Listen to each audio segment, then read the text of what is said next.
నంద్యాల జిల్లా శ్రీశైల మహాక్షేత్రంలో దసరా ఉత్సవాలు వైభవంగా జరుగుతున్నాయి. 10వ రోజు దసరా ఉత్సవాలలో భాగంగా రమావాణి సేవి రాజరాజేశ్వర అలంకారంలో భక్తులకు దర్శనమిచ్చారు భ్రమరాంబికాదేవి.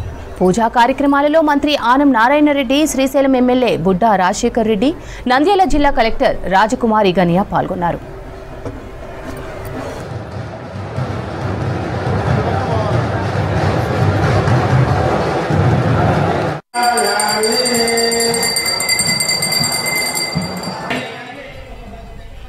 అలంకార మండపంలో ఏర్పాటు చేసిన వేదికపై అమ్మవారి రమావాణి సేవిత రాజరాజేశ్వరి అలంకారంలో ఉన్న అమ్మవారికి పలు రకాల పూలతో అలంకరించారు.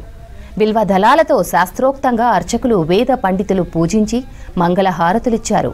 శ్రీ భ్రమరాంబికాదేవి రమావాణి సేవిత రాజరాజేశ్వరి అలంకారంలో అలాగే మల్లికార్జున స్వామి అమ్మవారు అశ్వవాహనంపై ఆసీనులను చేసి ప్రత్యేక పూజలు చేసి కర్పూర హారతులిచ్చారు. తర్వాత ఉత్సవ మూర్తుల గ్రామోత్సవం వైభవంగా నిర్వహించారు. కోలాటాలు, కేరళ చండీ మేళం, సాంప్రదాయ నృత్యాలు భక్తులను ఆకట్టుకున్నాయి.